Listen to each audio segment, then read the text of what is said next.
Hi Questers! Today's quest begins with a quiet fact that shouldn't exist. Look around the natural world and you see a brutal, efficient system of compromise and sacrifice. Some animals, like the mayfly, live just long enough to reproduce within a single day and then vanish. They sacrifice almost everything for a single, fleeting moment of genetic purpose. But then you have others that exist on an entirely different timeline. They were already alive when generations of humans, your grandparents and great-grandparents, passed away. They are quietly defying the very concept of time. If that surprises you, pause for a moment, because this is where the real questions begin. If questions like this excite you, like this video and subscribe to QuestHut. Every quest here is built around uncovering the hidden rules of nature. Now, let's begin. We grow up believing aging is universal. We are constantly told it is automatic, a force as unavoidable as gravity itself. Every living thing is supposedly born with an invisible countdown timer, ticking relentlessly toward decay and death. This cultural narrative suggests that decay is an inherent flaw in life's machinery. We think of it like a brand new car. It starts accumulating wear and rust the moment it rolls off the lot. It is a one-way, irreversible trip to the scrapyard. But biology tells a far more nuanced and unsettling story. Scattered across the tree of life are organisms that simply don't seem to follow the supposed universal rule at all. These are the exceptions that challenge our deepest assumptions. We find creatures that barely age, remaining fertile across centuries. We see others that age so slowly that the passage of human time is meaningless to them. A few even possess mechanisms to actively reverse or halt the process entirely. Understanding how they achieve this feat doesn't just reveal strange animals, it forces us to redefine the problem entirely. It reveals the deep structure of the problem by exposing what aging actually is. The question isn't if organisms can escape the clock. The question is how. If aging were a fundamental law, these organisms wouldn't exist, yet they demonstrate 4 distinct ways to defy time. The ultimate rule breaker is the tiny yet magnificent immortal jellyfish, Tradeoff dorni. This organism doesn't just slow aging, it possesses the astonishing ability to reverse its life cycle completely. Under extreme stress, be it injury, starvation, or environmental shock, it initiates a process called transdifferentiation. Adult cells literally revert to an earlier developmental state, forming a juvenile polyp once more. The jellyfish effectively hits the reset button, retreating back into youth. It completely avoids the predictable downward slope of aging. It doesn't just survive damage, it demonstrably erases biological time, proving that the one-way arrow of time we experience is negotiable at the cellular level. This mechanism is the holy grail of regenerative biology. Consider the enormous cartilaginous giant, the Greenland shark. Scientific estimates, derived from analyzing its eyelens, suggest some individuals are over 400 years old. They achieve this phenomenal lifespan through a slow-motion existence. Their core body temperature is near freezing, and their metabolism is incredibly low. They operate like a computer perpetually running on the lowest power-saving mode. Cellular damage accumulates at such a glacially slow pace that it renders human aging, by comparison, a high-speed chase. Their life is a long, deliberate meditation on time. Similarly, the bowhead whale regularly lives over 200 years.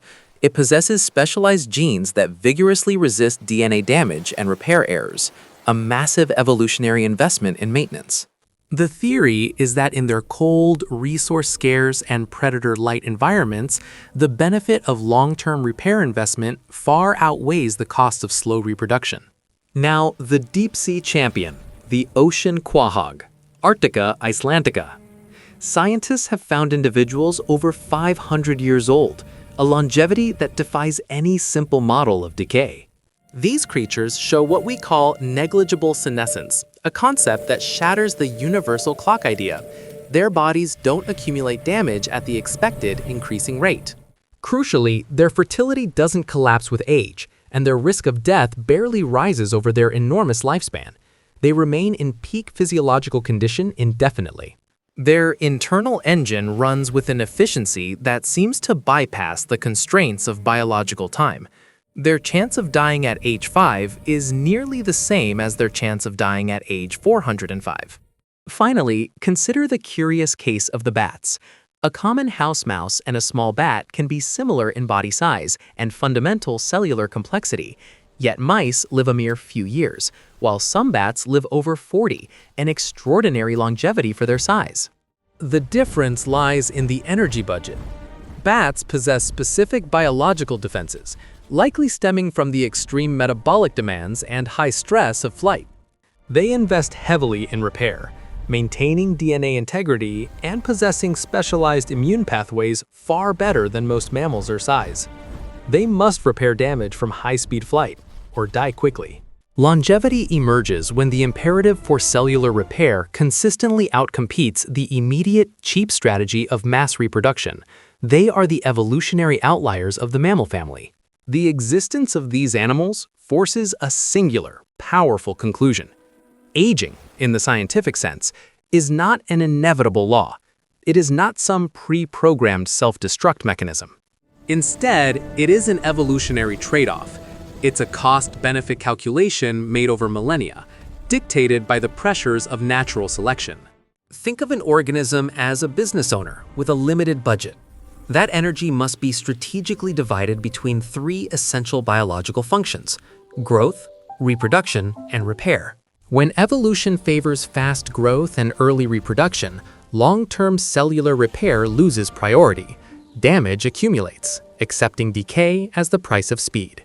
Aging begins. But when repair stays lavishly funded, when maintenance remains highly active, aging slows dramatically. The decay process nearly disappears, as seen in the Immortal species. At the microscopic level, the mechanics of aging are surprisingly non-mysterious. They are purely mechanical, the result of entropy and systemic neglect. The decay starts with physical damage. Vital DNA strands break, essential proteins misfold, cellular waste builds up. Our vital stem cells lose their ability to renew tissues efficiently. In long-lived organisms, these repair systems don't falter. They stay actively switched on. They possess efficient tools that we only dream of fully activating. They possess tools like the enzyme telomerase, which acts like a biological tape measure that never runs out. This enzyme rebuilds the ends of chromosomes, preventing a major trigger of human aging. Their DNA repair pathways remain incredibly efficient, acting like an industrial-strength maintenance crew that catches every scratch immediately. Any cellular error is dealt with before it can escalate. The key insight is profound. Aging doesn't begin because sophisticated biological repair is impossible. It begins because that repair is no longer prioritized. Once you internalize that truth, biological immortality stops looking like magic, fantasy, or science fiction. It looks like a highly efficient, long-term strategic investment. This leads us to the most unsettling realization of all. Aging is not evolution breaking down or the system failing. It's evolution doing its job perfectly under specific historical pressures. Natural selection is fundamentally indifferent to how long an individual survives past a certain point. It only cares whether genes are successfully passed on. Once that reproductive success is achieved, the immense selective pressure to maintain a perfect body fades away. From evolution's harsh perspective, long-term maintenance is often deemed inefficient. Why waste precious energy fixing a broken protein on day 30 if environmental statistics suggest a predator is almost certain to eat you on day 31 anyway? That is why many species live fast and die young. They dedicate their energy to rapid growth and early reproduction, accepting inevitable decay as the cost of that speed. This strategy is perfectly optimal in a dangerous, high-mortality world. Long-lived species follow a different deal. They grow slowly, reproduce later, and critically, they invest heavily in maintenance because their environment protects them from high external mortality.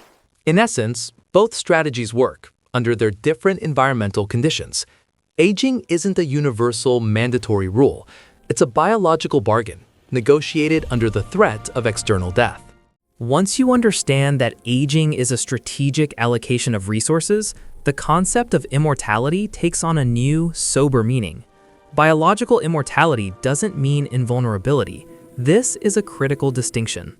Immortal species can still be injured, eaten by predators, or wiped out by sudden, catastrophic environmental events.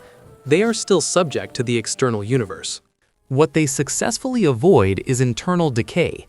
They don't fall apart simply because time passes. The cellular machinery is designed to guarantee that it won't break down from the inside due to neglect. That matters because humans already sit somewhere on this same spectrum. Compared to small mammals, we invest quite heavily in maintenance. While we are not maximally optimized for repair, we are far from helpless against the passage of time. This foundation raises a dangerous, exciting, and morally complex question. If aging is indeed a simple evolutionary trade-off, an expenditure of a finite energy budget, then in principle, it can be adjusted. We can choose to renegotiate the terms of the bargain. Modern biology is already exploring this idea with revolutionary tools. Researchers are studying telomerase, attempting to enhance DNA repair pathways, and tweaking metabolic signals that regulate cellular maintenance, such as the mTOR pathway. We are essentially trying to manually rewrite the terms of our evolutionary bargain, optimizing for repair over reproduction. But these systems are deeply interconnected. They are a complex network of necessary compromise. Increase the cellular repair too much, and the risk of cancer skyrockets because unchecked, immortal cells become dangerous. Slow metabolism too far, and essential energy processes stall. Aging isn't a single, simple switch you can turn off. It's the entire, complex control board of an ancient machine. Every dial is connected to every other dial. The real question before scientists today is no longer whether aging can theoretically be slowed. It's whether we can do it without catastrophically breaking the machine entirely, risking unforeseen ecological or biological consequences. Some organisms remind us that biological time can be actively reversed, that the process is not fixed. They age backward. They prove that biological time is flexible, conditional, and actively negotiated at the cellular level. Aging is not a law written into nature. If this quest reshaped how you think about life, hit like, share it with someone curious, and subscribe to QuestHut. Because the next quest dives even deeper into the hidden rules that shape who we are. See you again.